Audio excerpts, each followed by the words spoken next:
Welcome back to another episode of the Casey Campbell podcast. Casey Campbell with you. Of course, we are pleased to be joined by, he appears on here too many times. Blaine Perkins, the driver of the number 9 CR7 Chevrolet for CR7 Motorsports in the NASCAR Camping World Truck Series, coming off his best career finish.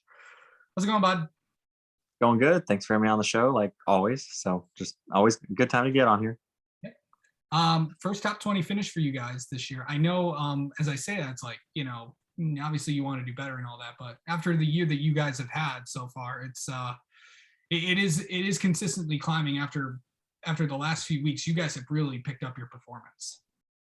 Yeah, absolutely. I think the past 4 or 5 races here, we've knocked off probably 3 or 4 career best finishes, and we've kind of gotten rid of the wrecking a bunch of different things and getting involved in accidents and stuff like that. And I think overall our setups have gotten a lot better, and me and my crew chief are working a lot better now. So it's definitely been a rough start to the year, but I think we can put it together here, and we've still got about 10 races left on the year. So I'm just going to keep building. I think we can run top 15 consistently, and who knows, maybe get in there at that top 10 and run up front here some of these races. Yeah, of course, not actually 9 races are left because, of course, 7 playoff races, 2 actually left. And of course, for the first time in like 8 weeks, literally, you guys were at it like every single week. It seems like the past since really May in Darlington. But after what has this week been like? Not going to a race and just having some time to breathe after a really rough stretch for a lot of these teams. And I'm not saying if you're running well, you're doing good, but just for the economics and everything going on, and an 8-week stretch may not be much for a lot of people, but for the truck series, it's quite a lot. Yeah, I mean, the truck series is obviously a little bit of a smaller team series. Not all these teams have as many guys as Xfinity or Cup cars, so to be able to do eight races in a row in 8 weeks it's a lot. And like you just said, Darlington, I don't even remember where the 8 weeks started, but Darlington seems a long time ago. So we've been at it. It's good to just kind of be able to rest for a week, kind of go over things a little bit slower and talk about changes that we want to do to these upcoming races we have coming up. And I think we've got a good little schedule coming up here for us. So like I said, just keep battling, keep getting better each and every week. And I think by the end of the year, we'll be showing some speed for sure.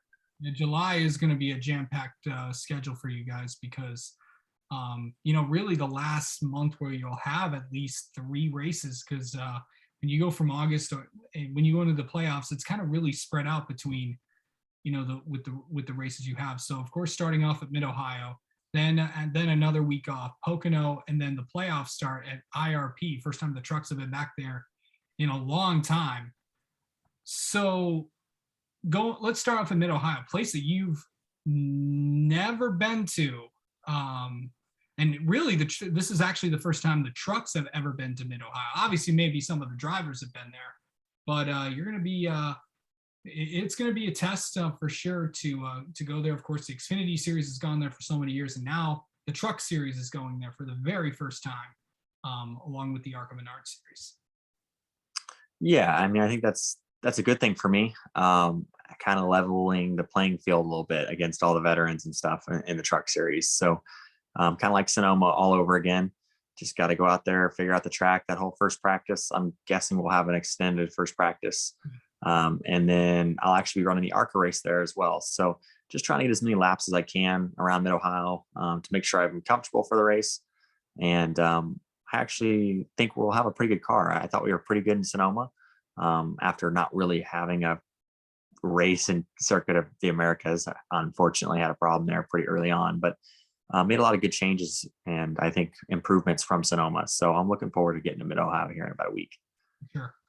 So, going in there, you mentioned that you're going to be in the ARCA race. What's that going to be like for you, racing in that series and then getting ready for the truck race on Saturday, next Saturday? What's really, because I know a lot of the truck guys are going to be in that race. Yeah, I think you saw, especially at Sonoma, there was quite a few guys that ran the ARC race there, and I feel like it helped their learning process for sure. It sped it up, and when the truck race started, they were just that many laps ahead of everybody else. So I'm happy it's going to be me this week or next week that's going to have that opportunity to run the ARCA race. And like I said, just try to learn as much as I can for Saturday's race. And who knows, maybe getting back to ARCA, maybe getting another win under our belt. We'll see. But that's always the plan anytime we're out on the racetrack. Tough competition, for that ARCA race, because there's going to be a lot of guys, of course, on the main tour of that series, and plus you got the normal guys who are going to be there for the truck race as well. Yeah, it's going to be jam packed. But talking about Mid Ohio, that's a tough course, and you and I were talking about it earlier. Obviously you'll start on the backstretch if I'm not mistaken, but really some interesting things. Going into turn 1 on restarts. And then the keyhole is going to be very, very interesting entering into 2 and 3. And then 4, 5, and 6 are going to be going to be really tough for a lot of people. Yeah, I mean, I've been trying to talk to some of the Xfinity guys a little bit about the track. Obviously, they have a lot of experience there. And just kind of looking back through the races there, I think you were saying turn 1 gets pretty narrow. And that's the overall consensus I've heard from everybody is just stay on track. It's narrow. So don't want to do, I think, what Noah Gragson did last year and barely get off the track and knock the radiator out of it because how narrow it is and how rough it gets out there in the grass. And especially in turn 1, it's a high speed area. So a lot of areas you can make a mistake that'll end your day real quick. So just got to be smart and keep it on the track and just keep progressing throughout the race. Yeah. Last thing, how about those Warriors win the championship? We haven't talked to you since then. I mean, what did you expect? They're just going to repeat again next year. So I think that's 4 rings now for Curry, Clay, Draymond, all the boys. So I'm glad that no longer LeBron doesn't have an extra ring. So that's good. Andre's got 4 rings as well. Yeah, Iguodala. Oh yeah, he got that final minute playing time. So that was pretty cool to see. Yeah, good stuff there. All right, Blaine Perkins, thank you so much. Thanks for coming on. Good luck this week in Mid Ohio, and actually see you down there. Awesome, thank you.